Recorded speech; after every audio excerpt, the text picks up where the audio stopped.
Hi there, we're going to take you through a case study for how a flexible service provider may choose to use our open data portal to understand the potential use cases of data within the network. Within this case study, we're going to look at how flexible service providers may choose to use our data portal to decide on possible locations for future growth of their business. The steps they may choose to take are to help them understand the initial business case with long-term opportunity planning. They could look at our distributed future electricity scenarios to see where the demand is anticipated to grow between now and 2050. The data includes the predicted uptake rates of low carbon technologies, as well as the associated network demands under different scenarios.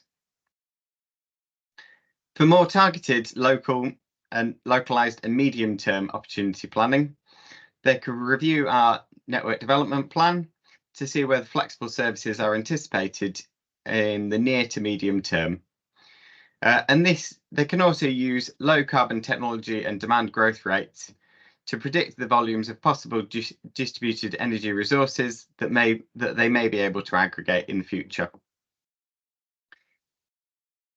They can review the historical procurement data using our SLC 31 procurement report to help with their understanding of capacity and pricing potentials based upon historical procurement and dispatch data.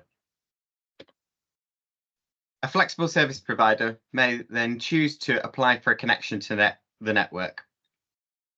To do this, they can view the data on where there's network headroom to facilitate new connections, and users can also view the planned large-scale reinforcement schemes using the network development plans and the long-term development statement data.